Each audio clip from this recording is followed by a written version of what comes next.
The following opinions are solely those of BoatTEST.com and its test captain.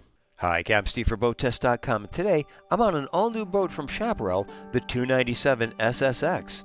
I'm going to do a full features walkthrough and sea trial, but first, the design team at Chaparral told me that they made this to be an open concept day cruiser for people with a lot of friends and family, so let's take a look and see how they've done.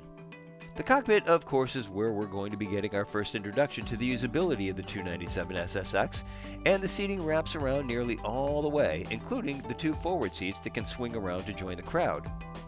Naturally, the pedestal table adds functionality, and notice we've got two stainless steel drink holders integrated into the table. And it's the stern seating where we have the lion's share of the functionality. At the touch of a button, it lays down into a sun pad 6 feet 4 inches by 3 feet 8 inches, and it also easily converts to a chaise lounge in two separate positions.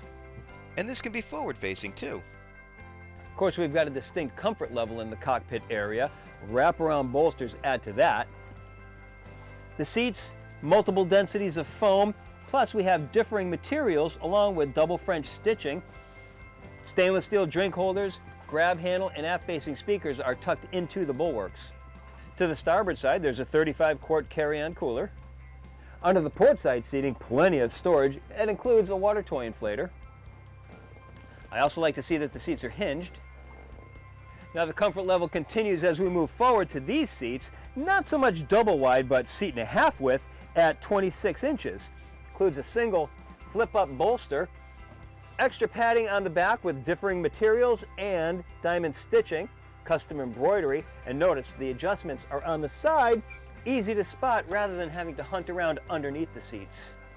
On the left-hand side, we've got a comfortable armrest with a stainless steel grab handle, stainless steel drink holder, and just ahead is a glove box that is separated this time from the door where we usually see it. Now we've got a beautifully molded door with a small space up on top for putting stuff, but look at the fabric going around the sides integrated with this nice trim piece. Inside we've got a double latch leading to a beautiful head with an electric toilet. A pump out head is optional. We've got Korean counter with a stainless steel sink with a pull-out sprayer and an opening port light for ventilation. And notice that we have shelving in the back for storage. And in true Chaparral fashion, there is storage within storage. Overhead, look at this tower. Not only does it provide us an elevated tow point 6 feet 9 inches off the deck, but it's got an integrated Bimini top. And the whole tower is collapsible. At the swim platform, in addition to the adjustable seat, we have a single seat over to the port-hand side. Combined, they're 65 inches across. Now the swim platform comes out 32 inches from the transom. We've got a grab rail on the back with an integrated tow point, so this is the second one, in addition to the elevated tow point we have on top of the tower. Over to the starboard side, tension hinges on the hatch conceal a 4-step reboarding ladder with an integrated grab handle. I like the stainless steel accent piece that has the integrated cleat that keeps it up high out of the trip zone. However, we do have another cleat on the deck level, and this is a pull-up cleat, so it still eliminates the tripping hazard. Just ahead, the Polk Audio stereo remote also has an integrated trim switch. Now the 287 received a makeover, giving it completely new DNA separate from the rest of the Chaparral lineup, and a lot of that went into the panel right here at the helm.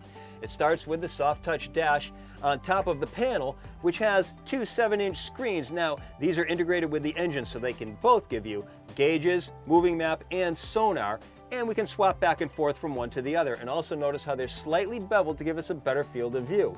To the sides, chrome mounts for push-button switches that are all lighted when activated, small cubby for your cell phone right next to an accessory port, and then the ignition. Over on the right-hand side, Lemco trim tabs, and over the side we've got our Polk audio system. Just underneath, MP3 and USB connectivity right next to the drink holder where the phone is probably going to go. Then we've got a conveniently located digital throttle and shift right alongside.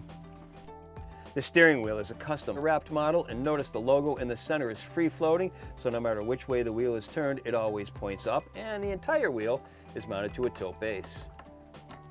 The helm seat, like the passenger seat, not so much double width, but seat and a half width. And again, we've got the controls on both sides for rotating and sliding fore and aft. The windshield closes off and we have an air dam just below. And with the air dam in this position, we have access to a storage drawer and an opening hatch leading inside the console.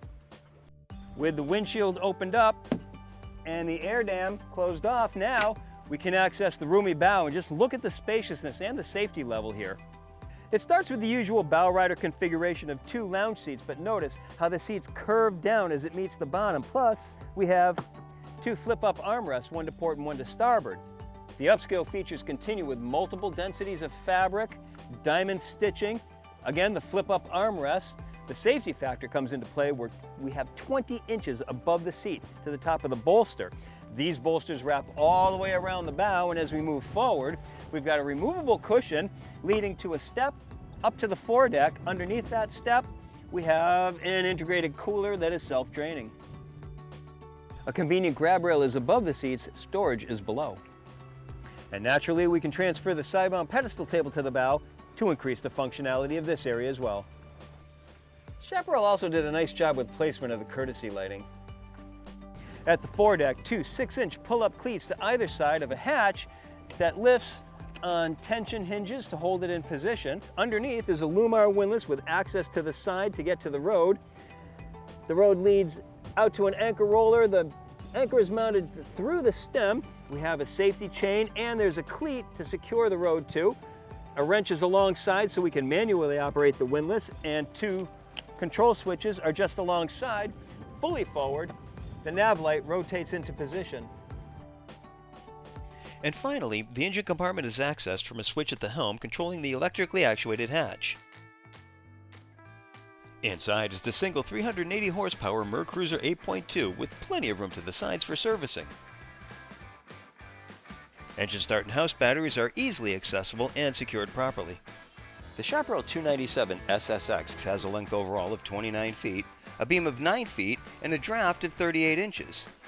With an empty weight of 6,200 pounds, full fuel, and 3 people on board, we had an estimated test weight of 7,405 pounds.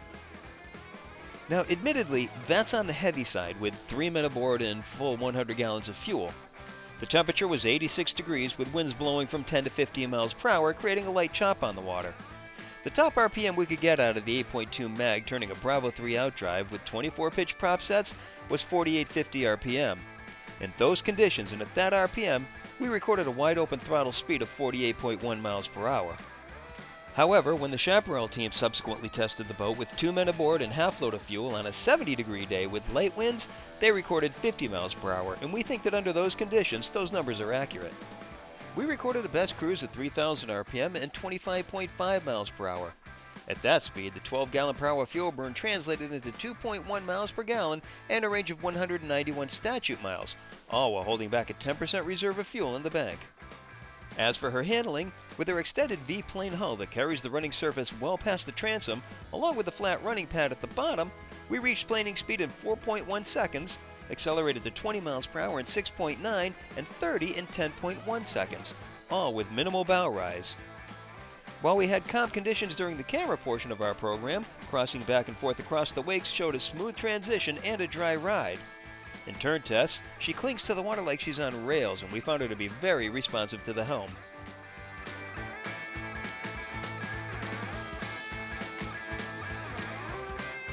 Well, not only do we have a great handling boat, but an open layout that can accommodate a lot of people for having a great day in the water. That's my look at the 297 SSX from Chaparral. For BoatTEST.com, I'm Captain Steve. We'll see you on the water.